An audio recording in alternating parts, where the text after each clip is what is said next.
Fantastic way to encourage storytelling and creative thinking with a simple pack of cards. And you show them an example, you're going to use about 10 cards. Each card will represent an idea and a sequence in the story. This is one that is just really given as an example to show how it works. You might start by saying, look here, there was a lady who had two lovers and she put them to the test. Who loves me both? She asked. Now, I want you to find me a 3-leaf clover. Or if anybody can find a 4-leaf clover, you will be winning the race for my heart. Well, the first gentleman, we shall call him A, he found a 3-leaf clover and went to her with it, saying, a 3-leaf clover, my dear. The other contender for her love found a 4-leaf clover and smugly said, a 4-leaf clover, my dear. But the woman said, I need more evidence of your love. Diamonds is what I want. Diamonds I need. Now, who can ever bring me the most diamonds will win my love. And so the first gentleman went off and found 3 beautifully shining diamonds and presented them to her. But the other man managed to find 4, and when he presented it to her, he thought to himself, I'm winning.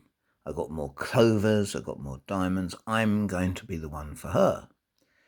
But she looked over the diamonds and said, I need one more test.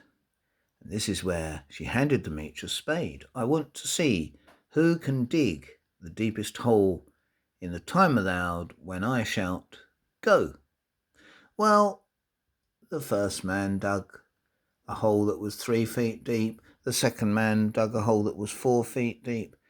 And he came running to her. Look, he said, I found you the 4-leaf clover. I found you the 4 diamonds. I dug a hole that was 4 feet deep. Surely I'm the winner for your affections. But the woman then said, ha ha, I was a bit bored. So I was really joking with you both. Bye-bye now.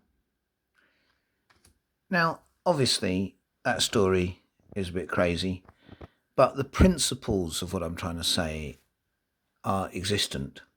For example, moving cards around, being creative with what the cards stand for, being able to refer back to them, being able to show sequences, and keeping it simple in its symbolic form. It is surprising how many different types of stories you can tell. And then once you've shown them an example, ask the kids to have a go, and you will find that they'll very often mess it up and they'll need help and so on. But they will love doing it, and you can encourage them, you can help them, you can guide them. And you will find it magic, some of the things they come up with. What's great about it, of course, is you can take a part of that story that works well and you can get them to write it out in words. You can get them to draw the pictures of the cards, or you can indeed convert the cards to the objects and people that they were standing for. I don't know what it is. There's something about the simplicity of using cards that seems to work so well with this. But I've had lots of success in encouraging children to be creative with their stories,